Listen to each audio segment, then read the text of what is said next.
Hi, everybody, and welcome to the second lecture of the Visiting Artists series for the fall for University of Florida. Our speaker tonight is Ken Friedman.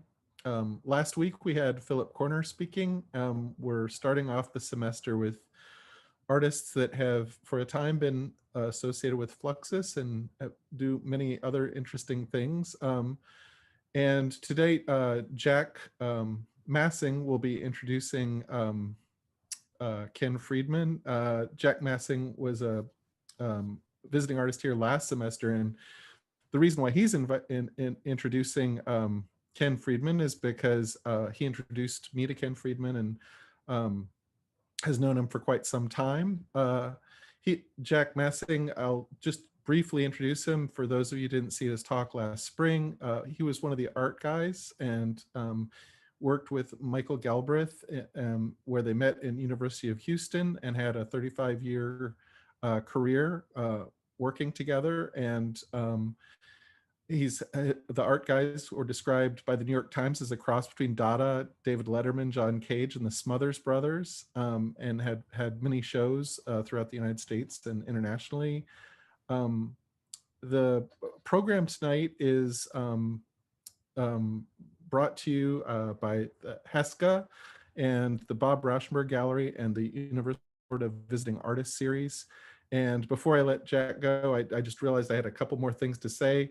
And that is that if you have questions during the talk, you can put the questions into the Q&A. And the next visiting artist will be Zach Blast on October 12th. So come and see that. And tonight, Jack will be introduced and from his show, William Wegman and Jack Massing, Too Clever by Half, a call and response project, which is up at the Rauschenberg Gallery. And if you like tonight's talk and you want to talk, and you're a graduate student and you'd like to spend more time with Ken, he'll be talking with Sergio Vega's class on Thursday night at 7 p.m. So I'll let Jack take it away. Well, hello, everyone. Thank you for joining us. It's great to see Sean again. Thank you, Sean, for that nice introduction. It's even better to see Ken. I haven't seen him on a device in a while. I am, as Sean said, I'm working at the Bob Rauschenberg Gallery at FSW in Fort Myers. In honor of this introduction, I thought I would do something for Ken, which is to recreate one of his pieces from 1965, which is a Copernicus's model of the universe, or of the solar system, I should say.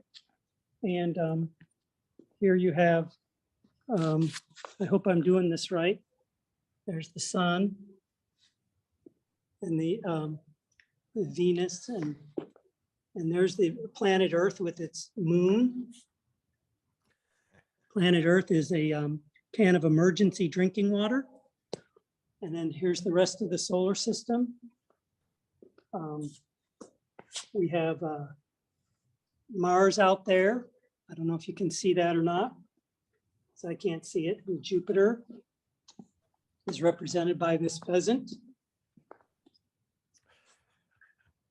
That's Jupiter. So there you go, Ken. Mars is a jar. So with that, I would like to introduce Ken as one of my, I said, how would you say, mentors without a discussion, because his work has influenced me over the years. Me and Michael were happy to learn about his work at a fairly young age. And then getting to know Ken later on is a real treat, and makes me feel very, very special to be able to call him a friend. And with that, I wanted to ask Ken about, to open up the discussion about Something Else Press. And we had talked about it before a little bit, but Ken, you were the basically the editor for Something Else Press for 2 years. Oh no, I was the manager. the manager for 2 Dick years? Higgins was the publisher and editor-in-chief, and Emmett Williams had a role. He was editor sometimes, but that was always a little confusing. Okay, so you were the manager then, not the editor. Exactly, yes. And how long did you do that? Geez, I don't know. I did a lot of stuff with the press over the years from the time that I met Dick, but when he moved the press to California, that would have been 1971, and I was manager for a while. I don't remember exactly how long. And then he was in, the press was in Newhall when California Institute of the Arts was at Valencia, and there were a lot of Fluxus people at CalArts then. Dick, Emmett, Allison Knowles, Nam June-paik, several more. But then there was this huge earthquake in 71, and Dick found that very unnerving, so he decided to move back to Vermont, and I stayed in California. I see.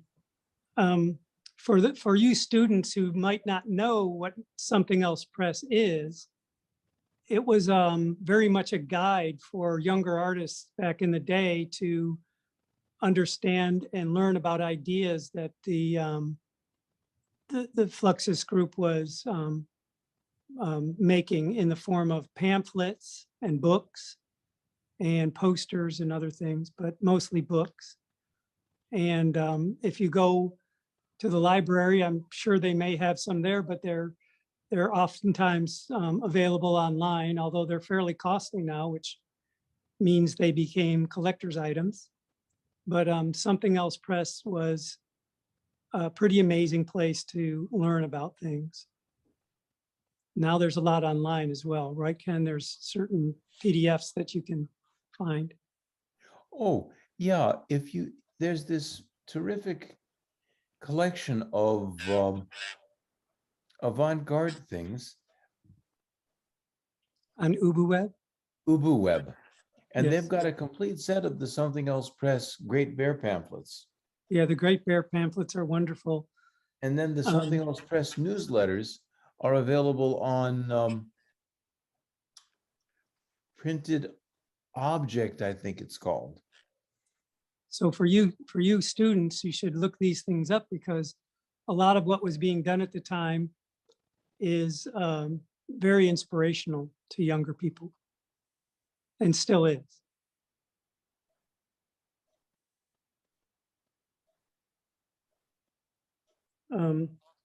I was wondering, Ken, about the difference between publishing something on paper, which you've been involved in many times, but your propensity these days is to make PDFs, correct? And then those act as the downloadable printable format of a regular paperback or hardbound book. And I'd like you to explain a little bit about the differences that you enjoy in both categories. Well, books, of course, and things that you actually print are really nice. And I like to make them when I get the opportunity. But much of the time, even when I make printed things, I try to make a PDF so that it's available. In my other life, I'm a professor at Tongji University in Shanghai, and we publish a journal through Elsevier about design. It's called Sheji, the Journal of Design, Economics, and Innovation. And in fact, we produce a beautiful high quality printed copy in full color, but we don't really use it very much. We give it out as calling cards, and our authors get copies because it's nice to have a copy of the thing. But the truth is, that the journal is open access and it's available for free. So people who want articles, by and large, download them from the web. And of course, what's really nice about this, most academic journals, color is very limited, and it's also expensive to produce illustrations at all. So Right. the number of illustrations is usually limited. Whereas for us, we can give an author as much space, as many illustrations, and as much color work as an article requires to be perfect. So Right. I Well, like PDF. that begs a question. If I download it into my laptop, does it get heavier?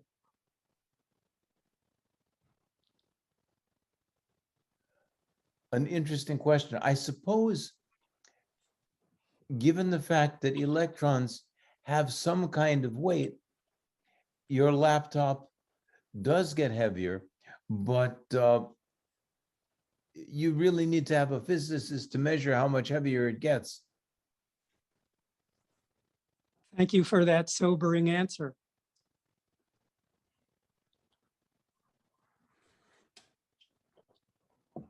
That's one of the problems with books is they're heavy, right? They are indeed, and they take up a lot of room. The reason I work so much with PDFs these days, when I moved back from Australia, when I lived in Australia, we had a huge modern townhouse, 300 square meters, and our ceilings were 2.5 meters off the floor. So I had room for an enormous library. When we moved back to Sweden, we live in a small house, which was built in 1900 on the footprint of an older house, which was built in the, I don't know exactly when, but the whole neighborhood was burnt to the ground by the Danes in the 1660s. And the original house here probably goes back to the 1400s or the 1200s. We've got one wall in our basement left from the original house, but the house is tiny. And I discovered that I just wouldn't have room for all my books. So I had them, almost all of them, digitized. And I've got a few left, but most of my books are now in PDF, just so Wow. I can even be able to read them.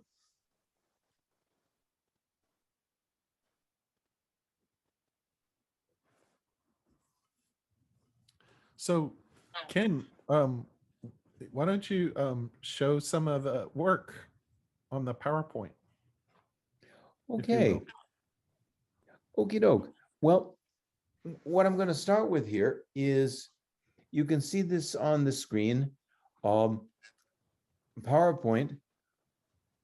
And I'm just going to talk a little bit about a few things from the past, and then the actual living part of the lecture tonight, we're going to talk through a series of event scores.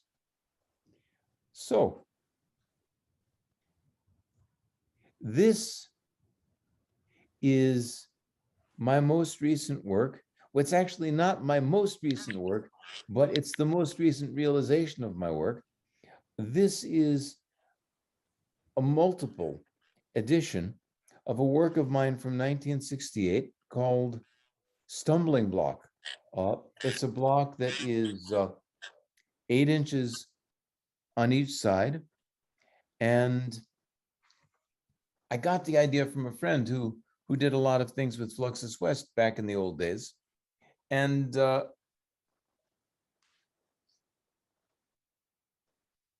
any rate, Sean had access to a tree. What kind of tree was this again? It's a sweet gum tree. A sweet gum tree. And so he's produced a lovely edition of the Stumbling Block. And so there we have it. And everybody who, it's sort of like most people are not aware of their stumbling blocks, but for those who would like a stumbling block that they can really be aware of, this is it. And it was recently published in this picture, was published in a journal that's just been released called On Curating from Zurich, Switzerland. And it's also available, the journal is available free as a PDF. You can read the articles. You can see some of the authors over there on the right of the screen online, or you can download the whole journal for free. So if you Google On Curating, and then you see the Fluxus issue, which is the one that's currently on, you can read the article and also read the other things by other Fluxus people. This is the Spell Your Name kit. George Machunas made these kits for people where he would make a kind of rebus out of the letters of their name, so that if you look at each object, you can put them one after the next and they spelled your name. In this case, for example, you can see the key right up at the front, which must be the key for the K in Ken Friedman. This was my first Fluxus work. It started really like a lot of things that I did. It started before I became part of Fluxus, really even before I became an artist. The original version of this, I created it. I was sitting in a meeting at the First Unitarian Church of Chicago. It was a board meeting of a group that I belonged to, and the meeting lasted 3 or 4 days. And sometimes the discussions got a little tedious, so I'd be fiddling around and making stuff. And I don't know what gave me the idea, but I took one of those big wooden matchbox or big boxes of wooden matches that you have for kitchen matches, and everybody smoked like chimneys in those days. So I had this empty box, and I don't know what gave me the thought of it, but I wrapped the box in paper and printed on the outside, "Open me." And then when you opened it, in the bottom, I printed, "Shut me quick." And the first time I was visiting at Dick Higgins's house in New York, I made him one of these, and he liked it, and he thought it was something I ought to take to George Machunas. So he called up George, who was the kind of publisher and organizer of Fluxus in those days, and I took it over to George and showed it to him, and he decided he would make it. There's a whole long story I can tell someday about how I happened to become a Fluxus artist. Although the interesting thing for me was I knew a bit because of Something Else Press. I knew a bit about Fluxus, but I knew that, for example, Dick had been a printer and composer. Daniel Spory was a chef and a ballet dancer. Robert Filieu had been an oil economist. Well, in those days, I was going to be a Unitarian minister. And so I thought, well, if these guys can be part of this thing, whatever it is, why not me? So I said, sure. And it was only after I joined Fluxus that I became an artist, because George asked me, well, what kind of artist are you? And I said, I don't know. I've never thought of myself as an artist. And George said, well, you're a concept artist. And that's how I became an artist. And I was actually part of Fluxus for 30 seconds or a minute before I became an artist. This is another one of the boxes that George made for me, the Cleanliness Flux Kit. If you open it up, there's a lot of cleaning implements and tools that you can clean things with. A lot of these flux works that George made, George had this idea of a kind of practical art that could really do stuff. And now, of course, you'd have to ask who would want to have a cleaning thing in a little kit with a tiny brush or a little this, little that. But it was the kind of philosophy that George had sometimes. The one that I like best, because you could really use it to do what it was supposed to do. Ben Vautier had a suicide kit, and it had a razor blade. It had a little electric plug with two wires coming off it. So you actually could kill yourself with Ben's suicide kit. Most of the other things were really more like think about what you're going to do with it rather than actually doing it. I don't know if anybody ever committed suicide with Ben's kit. We'll never know. We'll never know. And then, of course, another one that I liked a lot was the single card flux deck. All the cards in the deck were one card, and it was great because I could perform magic tricks with it. I would take the thing out, of course, and I would open it up and ask them to choose a card and look at it, and then put it back in the deck. And then I would shuffle the deck and do stuff. And then I would just put my hands on top of the deck and pick up the card and say, was it the three of spades? And of course, it always was. Nobody ever found out. Of course, all the cards were the three of spades, but so that was reasonably practical. Oh, here's the inside of the kit. This one has some cleaning fluid and a file, drill bits, cotton. No.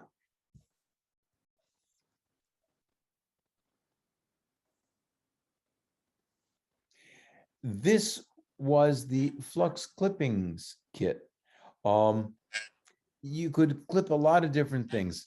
George saved up his toenail clippings and bunions for a while, and for a long time he used these in the flux clippings kit.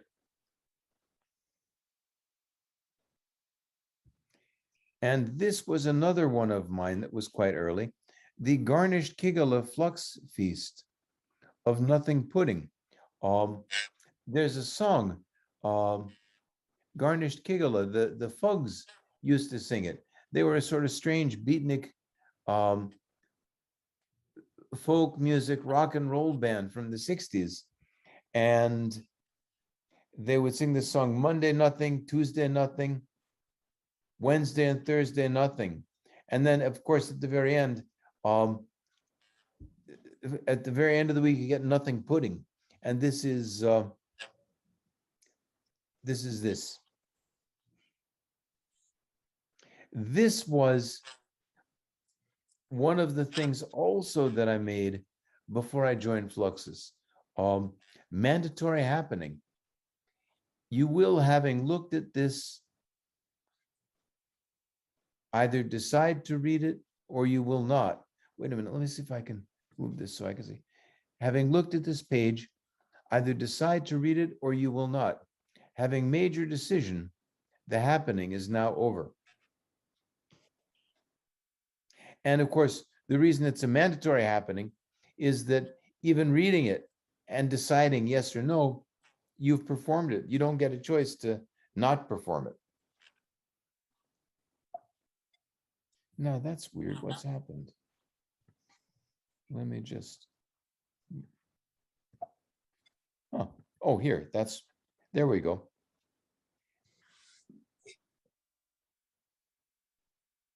This is one of the Fluxus yearboxes. And this was the cancellation mark for Flux Post stamps. George made several different editions of stamps. And this was the cancellation mark that we made. The reason I chose the inconsequential is coming is that somebody told me that they once saw a graffito on the wall of the post office at Del Rios, California. And the graffito said the inconsequential is coming. So I thought, well, this is a good cancellation mark for postage stamps. These stamps were actually made by Bill Gaglione, different fake editions of the various Fluxus and Fluxus West stamps, although some of them were exact replications of the real ones, and others were just kind of, well, fake. These two books, one of them is the Fluxus Reader, which was the first large academic anthology about Fluxus, and the other was the Fluxus Performance Workbook. For those of you who know the website Academia, if you go to Academia and you look for my page, you'll find these and a number of other Fluxus things there. So again, you can download them as PDFs and you've got them for free. This is the cover of one of the collections of event scores that were published back in the, I guess this one was published in 1981. And here's a couple scores. This one, a wooden plate, but I really should have said more like a square plate. It's a plate, but something like it's made out of plywood, not a plate like a dinner plate. And from the plate, there are 50 strings at least with hooks, and the strings are there with nothing on the end. And people are invited to tie something to a string until all the strings are occupied.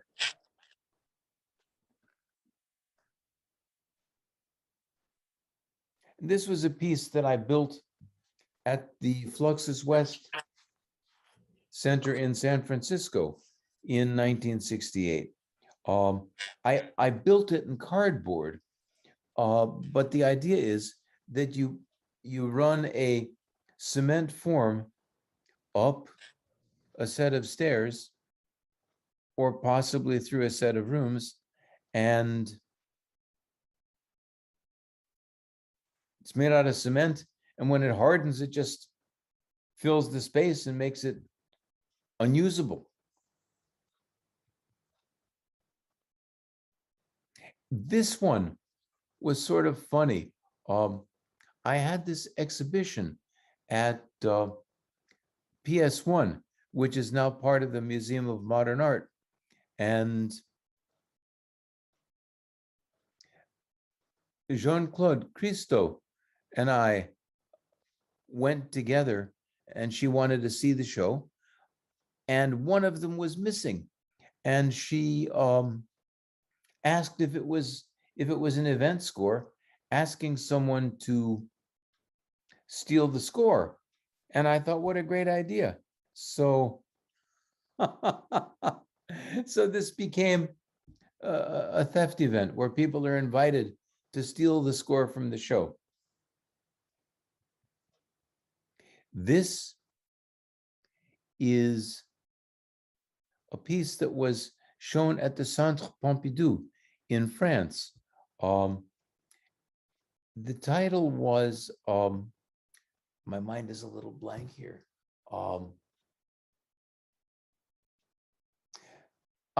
Yes. This comes from a famous Greek myth, the choice of Paris.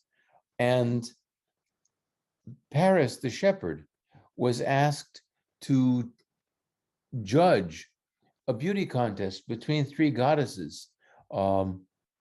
And as a result, he was given a golden apple. So for this, there's the golden apple, and you have three things that you can choose between. And you place the apple on the shelf that you choose.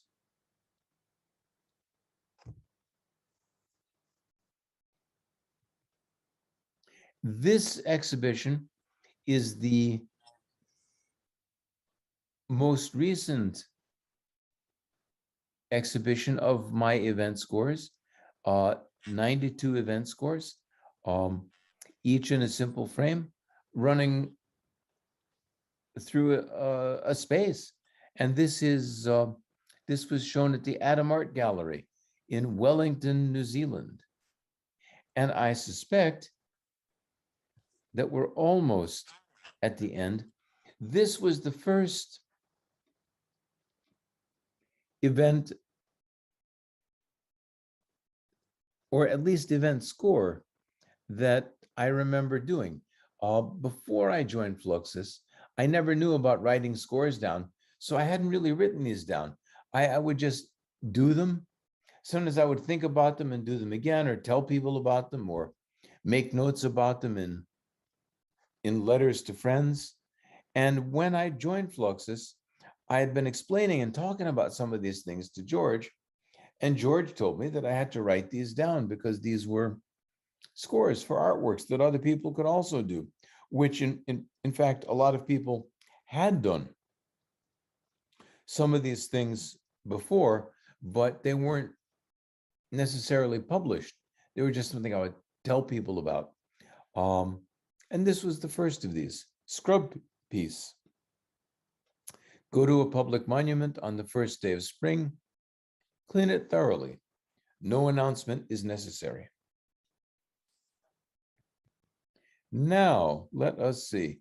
Okay, now we gotta leave this presentation and I will do that's the past. Now I'll go through the lecture, which is a collection of scores in a relatively recent publication. So now, how do we get out of this? Stop share. Okay, now I've got to get to I've got to get to my desktop. Okay, wait a minute. Okay, here we go. Then,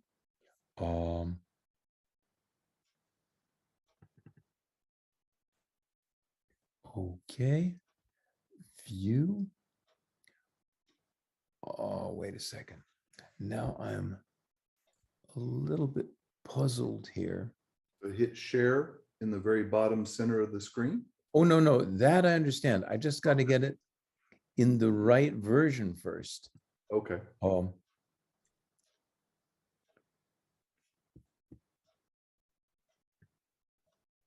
Nope, that's not right. Now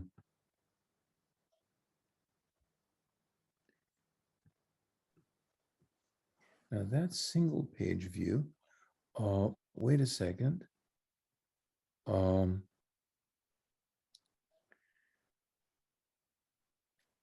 Now, how do I get it so you can look at a whole page? I'm in PDF. I had it figured out once, but If you select share screen, it should give you the option to select your Adobe Acrobat or whichever program you're using. oh, wait a minute. No, now I see what's wrong. I got to get out of Acrobat and go to PDF. It's in Acrobat Pro and I can't really do it. I've got to move it into Acrobat Reader.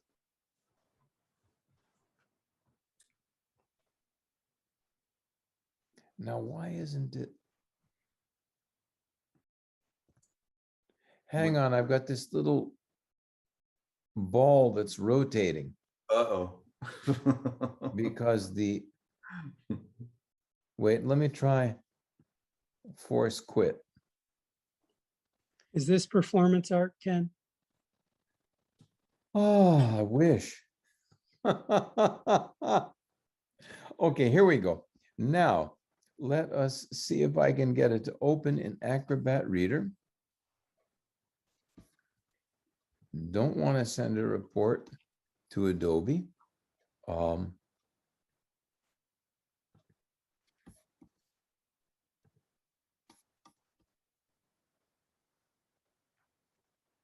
Open with Acrobat Reader. Here we go. Now let's see. View. Oh, damn. it's, I'm still trying to get it to, wait a minute. Now, how do I get it to just Just show hit a share whole, screen, hit share what's that? screen, hit share screen and choose desktop one. Wait a minute. Share screen. Okay, now here it is. But the problem is that it's too big. So I can't look at a whole page. How do I get it to? There you go. Okay, here we go. There. Okay, got it. Now. All right. So this was a collection of scores published by Red Fox Press in Ireland, and it's called Theatre of the Object. And I'm going to just go through some of them and talk about them a bit.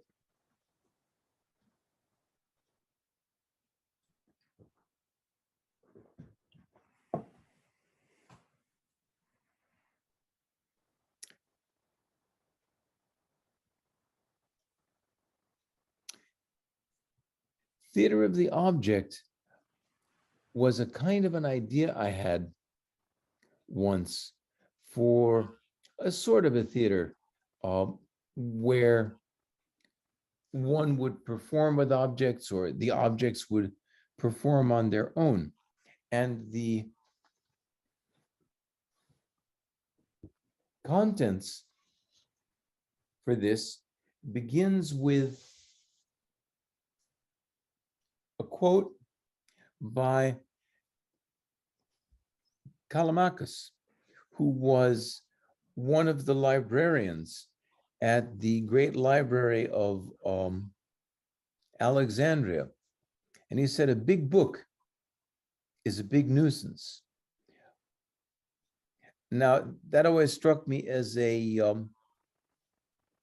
wonderful joke, because Alison Knowles once made a big book where the pages were something like 8 feet tall and 4 or 5 feet wide, and you could actually move around and walk through the book, crawl through a tunnel in it, sleep on a cot in it, make tea in it.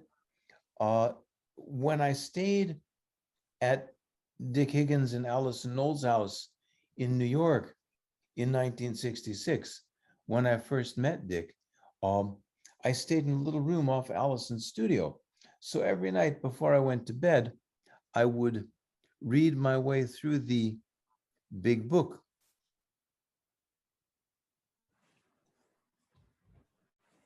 Over there on the left, there are some different score titles. I sent to Sean the complete set. There's a couple versions. One version of this where they're broken into a couple PDFs, and then the complete set PDF. And anybody who would like to actually have a copy of this, just ask Sean and he can give it to you.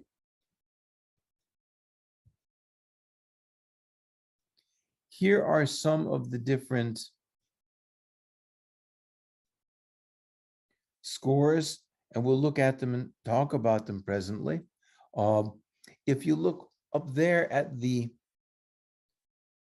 top, there was Copernicus in Belgrade, which is a version of the Copernicus score that Jack just showed you, which was kind of an interesting surprise. I was actually very happy with the bird. Which planet was the bird? The outermost planet before, so it would be Neptune. Neptune.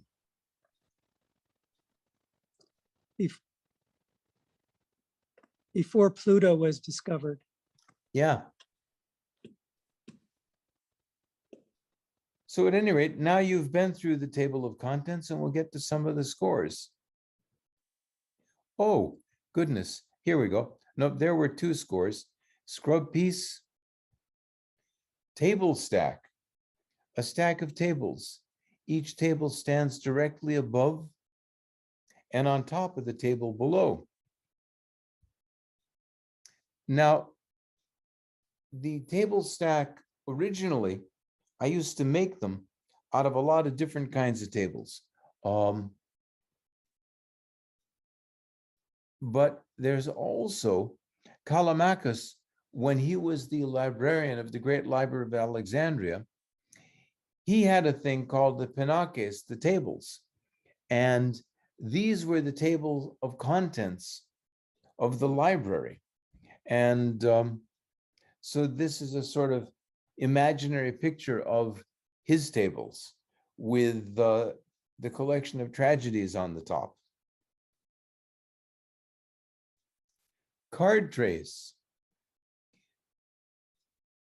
In 1958, my family and I drove from New London, Connecticut to California. We stayed in Long Beach, and on the trip, it might have been the trip back, I got postcards, and every city or so, I'd mail myself one of these postcards so it would arrive home in New London, and it was waiting for us when we got back. So the series of cards became a map or a trace of the journey.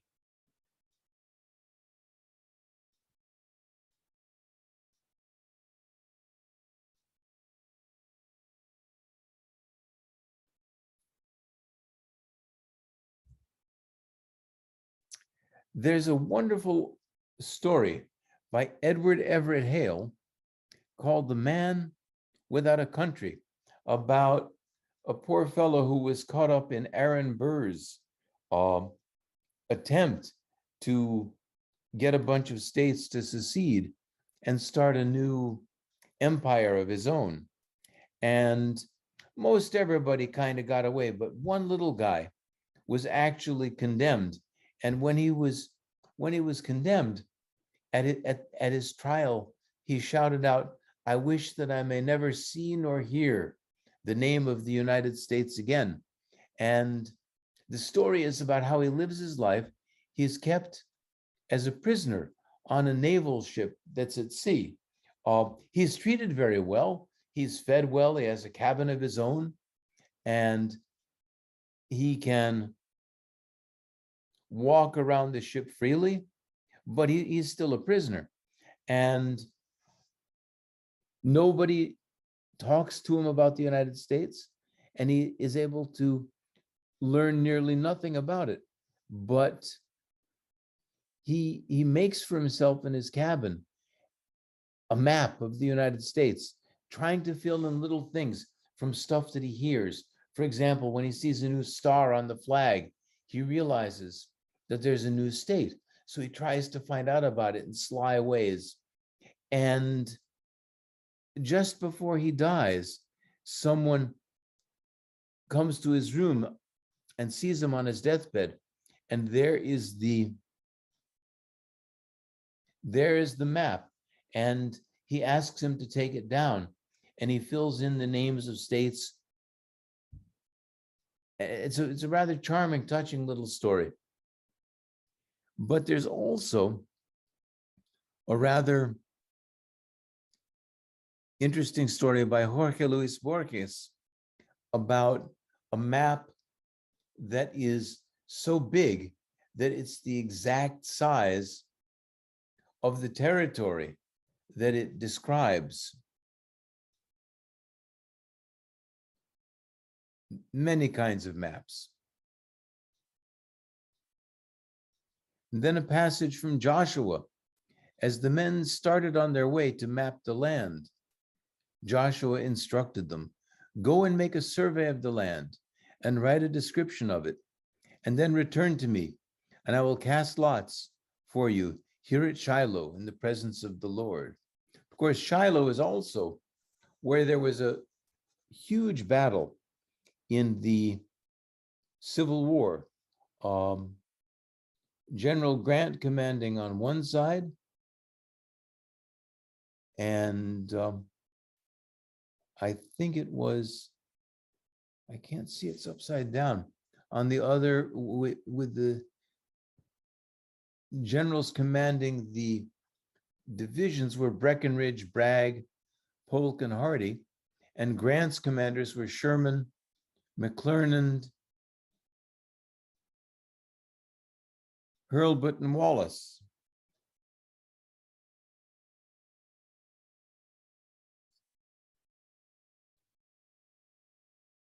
And God had prepared a great fish to swallow up Noah.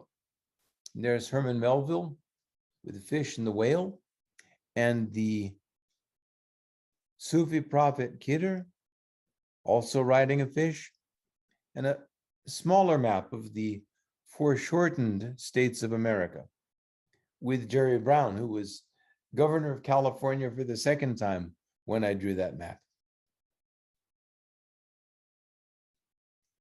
And here is Copernicus, a model of the solar system. Planets may be rocks, lamps, candles, vegetables, packages, etc.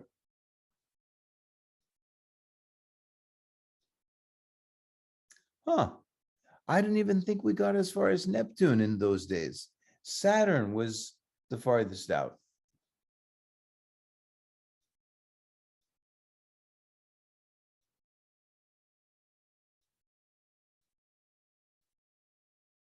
And a quote from Tycho Brahe: Copernicus' theory in no way offends the principles of mathematics, yet it gives to the earth, this lazy, sluggish body, unfit for motion, a movement as fast as that of the ethereal torches. Tycho Brahe had a very interesting theory. There was the Ptolemaic theory, which had the earth at the center of the solar system. Then there was the Copernican theory, which had the sun at the center of the solar system. And Brahe came up with a model that was really odd. He had the earth with the moon around it, and then the sun circled around the earth and the moon, and then all the other planets circled around the sun. And the interesting thing is, mathematically, these more or less work the same, but only one leads to modern physics and a correct understanding of the universe.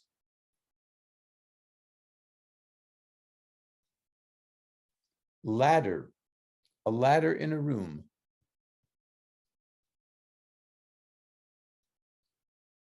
And he took the stones of that place and put them for his pillows, and lay down in that place to sleep. And he dreamed, and behold, a ladder set up on the earth, and at the top of it reached to heaven. And behold, the angels of God ascending and descending on it. There are several events I did with ladders over the years. Here they are pictured.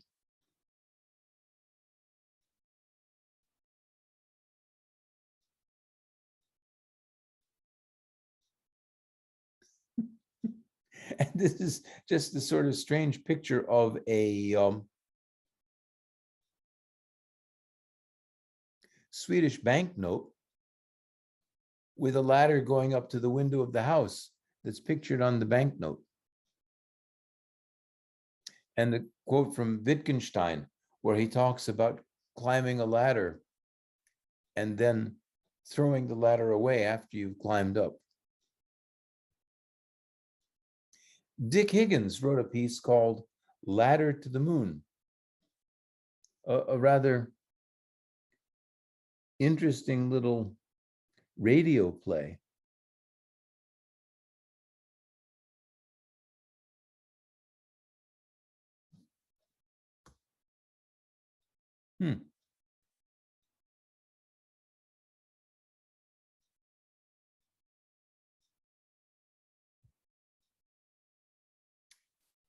One of the first wonderful Fluxus works that I ever saw was a book by Daniel Spory, An Anecdoted Topography of Chance. And I started to read it, and for some reason it was just, I just couldn't put the book down. I just sat there and read it from one end to the other. And what the book was a map of a tabletop, a topographical map of a tabletop in Daniel's studio with little descriptions of everything on it and a little discussion of the history of each of these objects.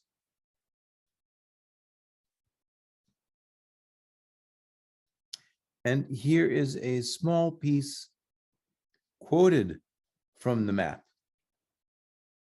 A 2-pound container of glue and a jar of powdered coffee. Zen for record. When I was living in New York, I moved to New York for a while. And when I was living there, I worked at ESP Disc Record Company, which was a very strange avant-garde jazz music company. We had records by Sun Ra, Albert Ailo, Pharoah Sanders, the New York Ioneer Control. And somehow I got hold of a record that was completely cut and grooved, but there was no sound on it. And I thought, this is great. This is like Zen for record. And I've always wanted to produce the record after that. Since then, I've actually tried to produce it for years. I finally got a record company that made a small EP version, and I'm still hoping to get the LP produced. Craig Dworkin published a book a few years ago, and he was going to write some liner notes for the record, but the record never came out. Then he put it as a chapter in his book. And I love the closing line of the review. Zen for record is the best album you've always never heard.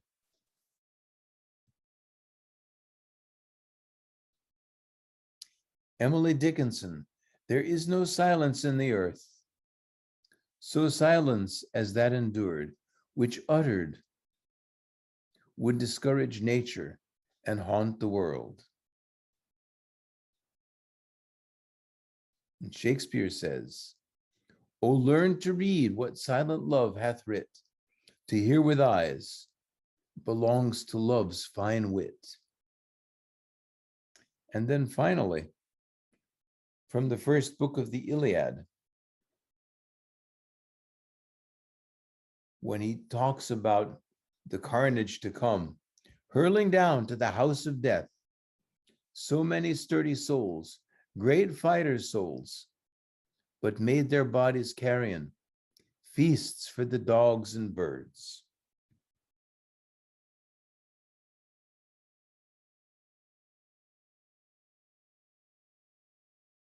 Book stacks, stacks of books, nailed together, tied, bound, glued. The stacks stand on the floor or rest on shelves.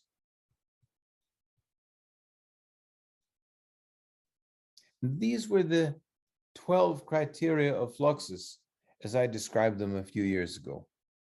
Globalism, unity of art and life, intermedia, experimentalism, chance, playfulness, simplicity, implicativeness, exemplativism, specificity, presence in time, and musicality.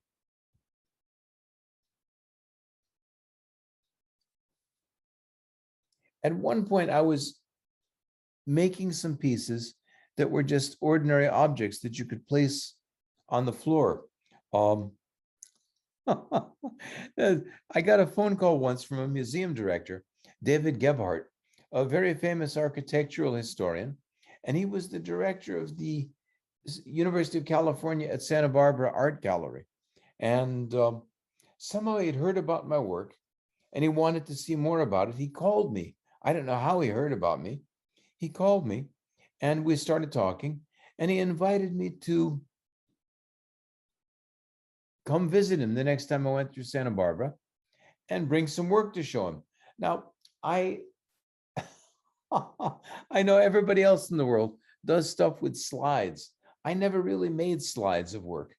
I actually put a bunch of things into a box and I brought them there and I put them on the floor. And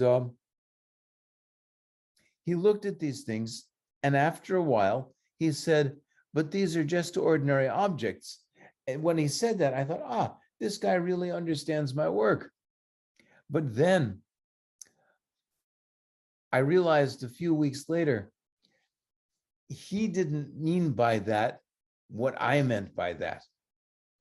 They were ordinary objects, but to him, they were just ordinary objects. Han Shan, the great Chinese poet, Cold Mountain is a house without beams or walls.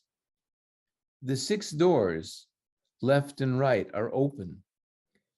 The hall is blue sky. The rooms all vacant and vague. The east wall beats on the west wall. At the center, nothing.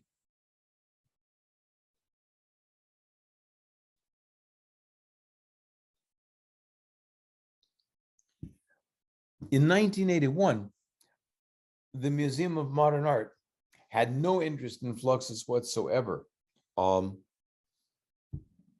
There had been this fake Yoko Ono show, but it really wasn't at the Museum of Modern Art. Yoko just did it and made a catalog as though it had been there. Now, later, they did a version of it actually at the Museum of Modern Art. But I thought to myself, I would invite all the other Fluxus artists to join me. A modern Chushingura, the great national epic of Japan, Chushingura, the 67 Samurai. There's a wonderful film of this, as well as a famous puppet play and other plays of a group of samurai who avenge the betrayal of their honest lord by a corrupt courtier. And after they take their vengeance, they're required to commit suicide.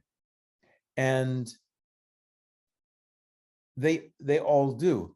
And so I thought to myself that I would invite all the other Fluxus artists to join me in the garden of the Museum of Modern Art, and we could all commit suicide together.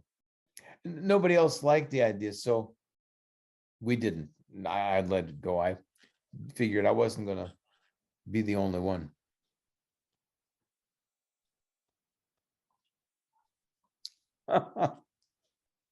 Anyhow, now that the Gilbert and Lila Silverman Fluxus collection is at the Museum of Modern Art, there's no reason to perform this event.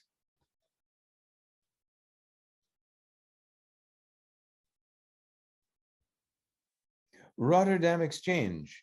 This I did in Rotterdam in 1986. Just a room with 2 doors. Anyone may bring an object. The objects are painted white. Anyone who brings an object may take an object away. Every day I went and I would take all the objects that arrived, paint them white, and put them on the other side of the room, and everyone was free to take away the objects that were painted.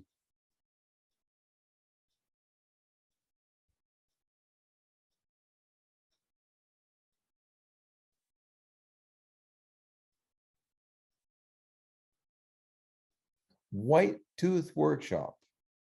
Brush your teeth. Use a different brush for each tooth. And then here's Copernicus in Belgrade, a slightly different version. And then each planet was a lighted lamp standing upright in a bed of salt.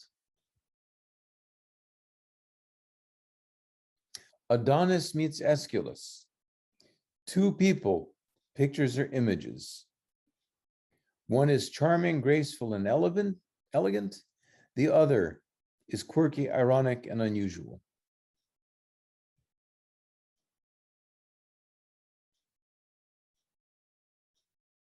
Tunsberg ship. In Tunsberg, Norway, I lived there for a while. I made this piece before I lived, well, actually just outside of Tunsberg. But Tunsberg is where there were some really magnificent Viking ships found. This one, you just take any old boat or small ship without a deck. The outside is painted Prussian blue. The inside painted deep rich green. And the boat is filled with cubes of stone, 6 centimeters on a side. The cubes are natural stone, cut rough, unpolished.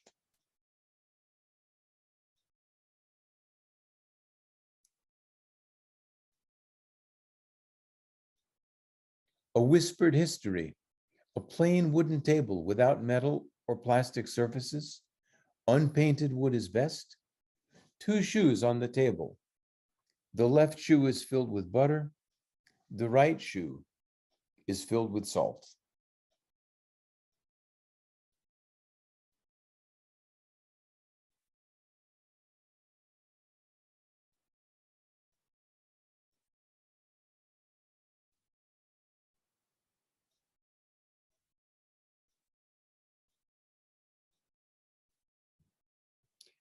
If you haven't seen the movie Anonymous about Shakespeare imagining that an English nobleman was actually the author of Shakespeare's work, but he couldn't sign his own name to it.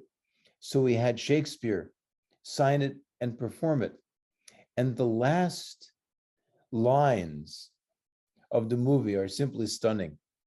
Though our story is at an end, our poet's is not, for his monument is ever living, made not of stone, but of verse, and it shall be remembered as long as words are made of breath, and breath of life. What is a book? A book is a world made of words. A book is larger on the inside than the outside.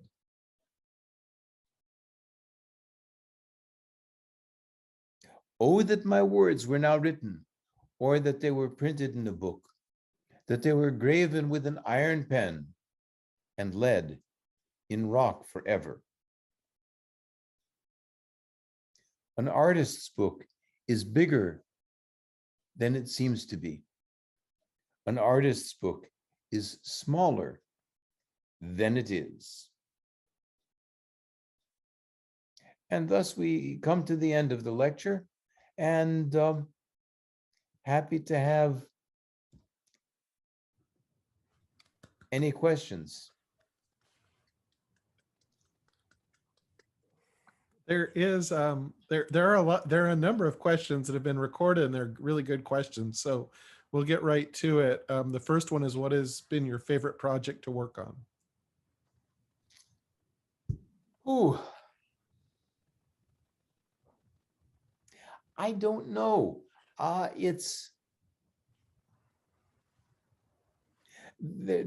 really have no way to know, because I change my mind all the time. Sometimes I'll see a work that I think is really interesting, something that I made, and then 3 weeks later I can look at it and wonder how I could have ever done anything that strange or silly. Or sometimes it'll be interesting, and I know that I made it, but I can't remember why in the world I would have ever thought of such a thing. So I gotta say, I'm really sorry I can't answer. That's a good answer.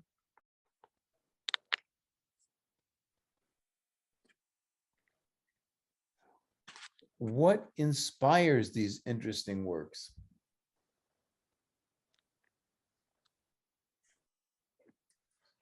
Well, the inspirations, if you say, or the triggers for them, come from a lot of things.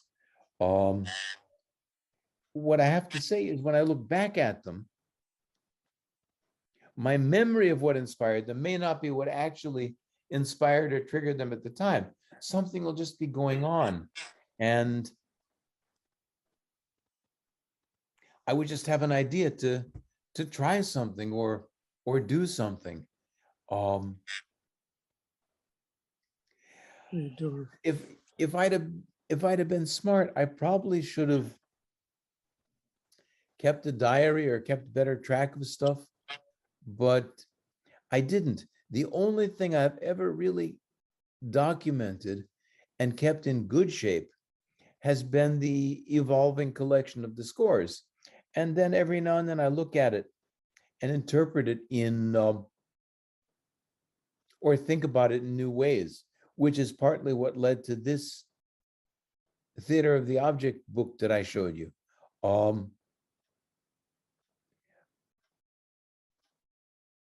And then looking back, these things built up numbers of connections. I spend a lot of time reading the classics or historical stuff or Shakespeare, philosophy, different translations of the Bible. And so sometimes I'll be working through this Fluxus stuff and it'll trigger associations. So the inspiration of what actually inspired it that may be lost in time gets reborn as a new kind of inspiration or a set of connections. And in terms of the scores, I just wanted to ask something really quickly. It goes along with the inspiration question, and that is, you said you were doing the scores before you ever met George Merchunas. It was just something you did, and it seems like the scores. Oh, I was doing events, but I hadn't written them down as scores. Okay.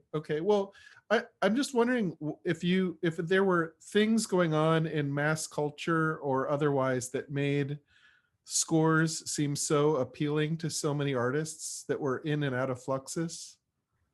What was, because you were very young when you were doing these things and you took to it really quickly without art training.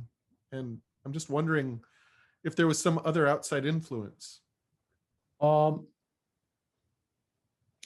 I don't know. I don't think so, because remember, they weren't scores, and I had nothing to do with art.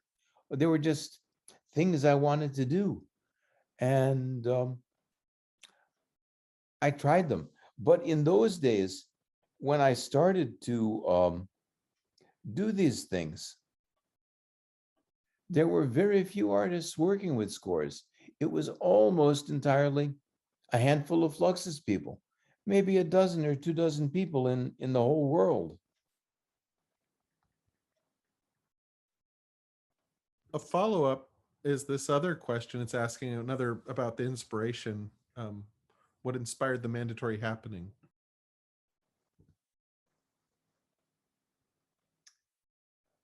What indeed? I got no idea.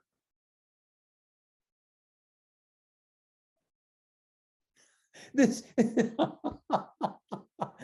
I'm laughing because like I say, I kept track of the scores once George told me to write them down. So I've got a good collection of the actual scores. But as far as the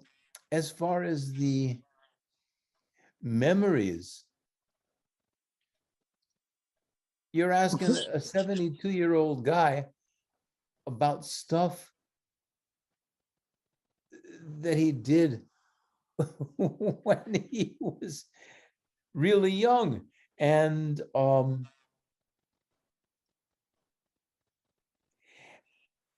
one Ken? thing that in this Fluxus legacy essay that I wrote for the On Curating book, I actually said, which is very much how I feel about it. I know that I did those things. I know that I wrote them down, but I have no idea who I was when I did it. That is, I know it was me, but this me now, which is half a century later, there's a famous paradox that philosophers would raise called the ship of Theseus. When King Theseus returned to Athens, they brought his ship up out of the water and put it in the city and kept it kept it as a monument. But the ship started to wear out. So after a while, some of the ropes would rot and they'd replace them. Some of the boards would rot, they'd replace them. They'd have to redo them until finally, a couple centuries later, it was still the ship of Theseus, but every single element that had been in that ship when he sailed home was replaced by new exact replicas of what it was. And so philosophers say, was this the same ship or not? And this is very much how I feel these days about me. I know that I'm actually the person who did these things, who made them and who signed them, but I'm not the same person. And sometimes I don't even have any idea why or who I was that I might have been. That's a very good answer. I think the metaphor of using the ship of Theseus was basically what you were toying with at a young age. You were doing paradoxical things. Could be. So you were dealing with paradox and trying to figure that out.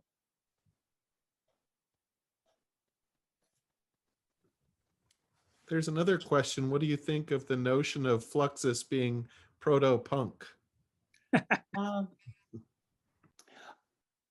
I would say it doesn't quite make sense to me, in the same sense that some people would talk about Fluxus as a kind of a neo-Dada, but Fluxus wasn't as nihilistic or opposed to things.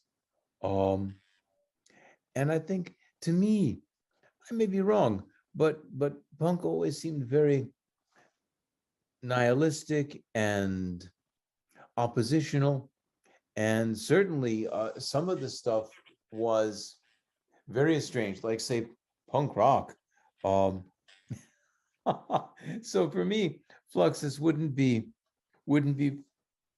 a good example of proto-punk.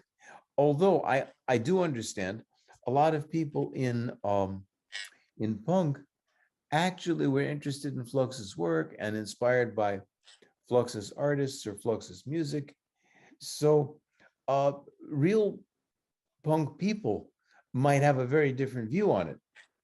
So I'm not saying it's not possible. I'm saying, for me, it doesn't make sense. But I gotta say,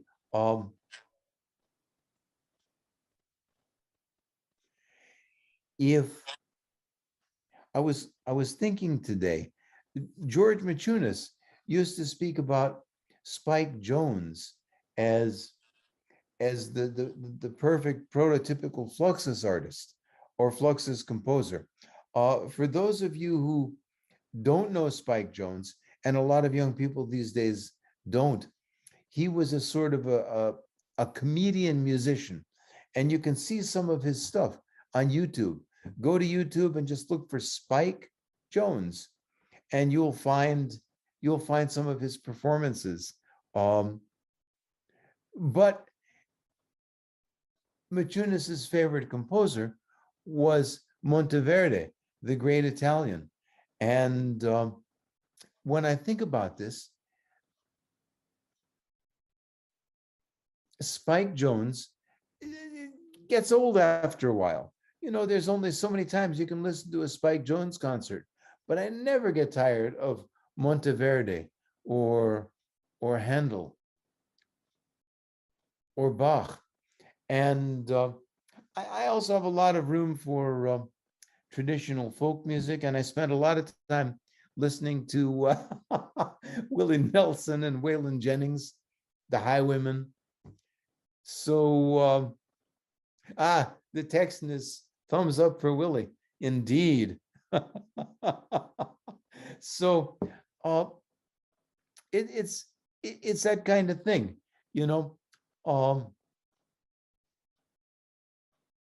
So even George, whatever he is saying supposedly about Spike Jones, what he's listening to at home is Monteverde.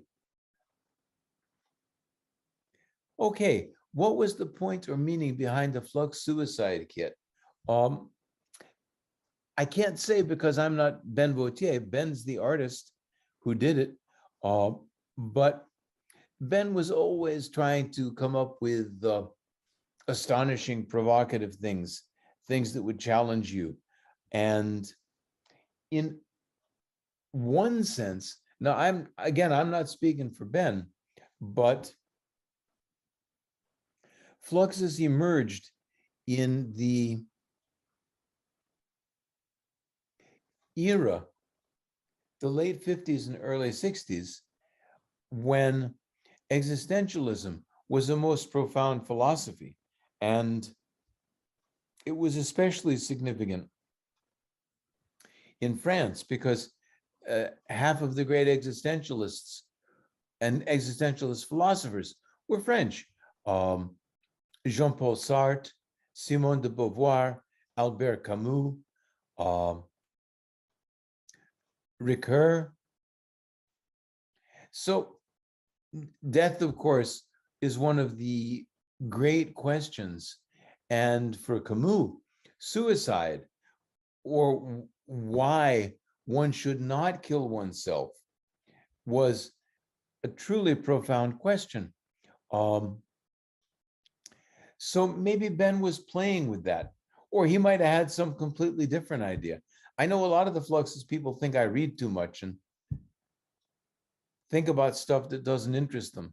One reason I got on so well with Dick Higgins was that we shared that kind of interest. We could talk about this kind of stuff. The other people would say, oh, it's just silly. Let's go have a drink.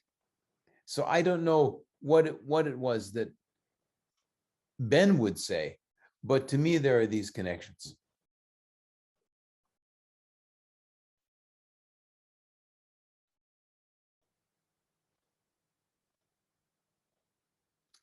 An interesting question.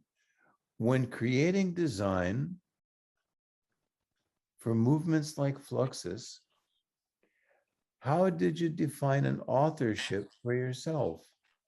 Well, one thing I can say, for most of us, you can't really call Fluxus a movement. It's more a rumbling around of ideas or a community or a network, but nobody really agreed on anything together.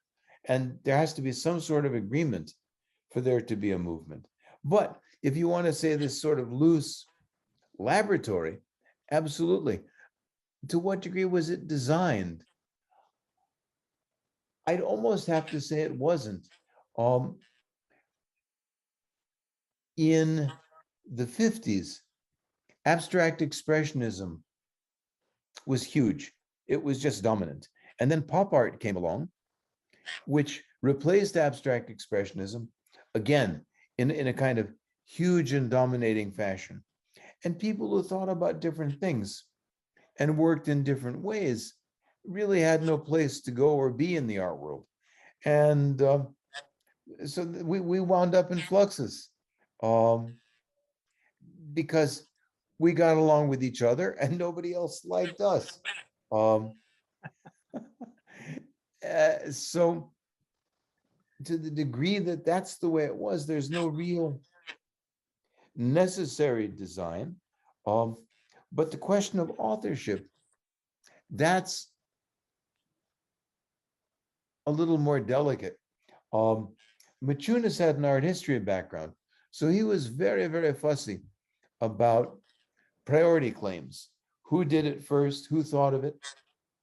But you can also say that whoever did something first or whoever thought of it, there was some kind of community endeavor, and people would reinterpret or remake or perform other people's work to the degree that very often stuff would get wrongly attributed, even in catalogs and concerts.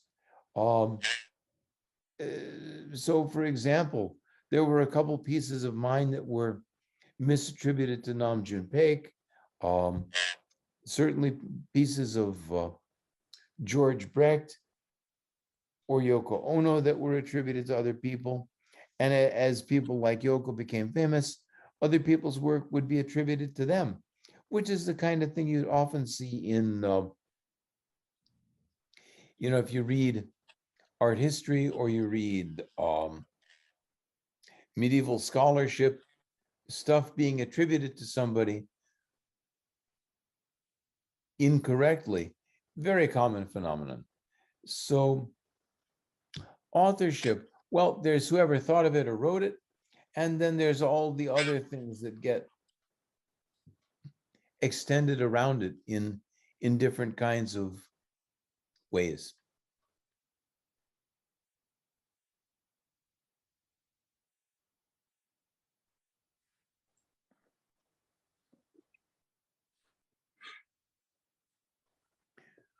Ooh, if I could give my early 20-year self, 20-year-old self some advice, what would it be? What did you wish you knew? I've actually asked myself that an awful lot lately. I would have said,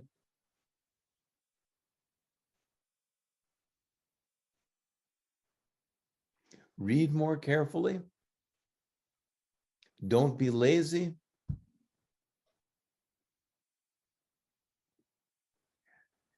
Don't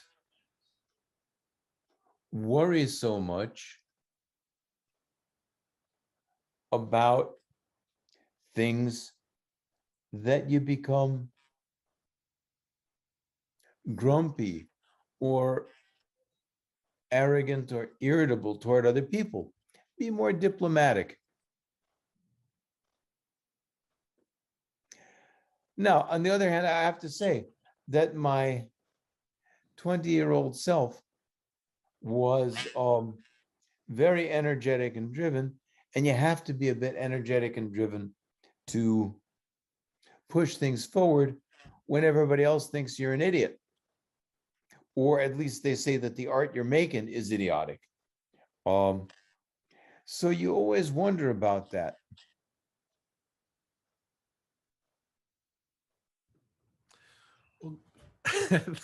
Ken, that was the last question. Thanks for such a great talk, and Jack, thank you for your out of this world's introduction. And Jack is sending you messages, his own orange screen. Oh yeah, there's something on my screen that's in front of it, so I can't quite see. Oh.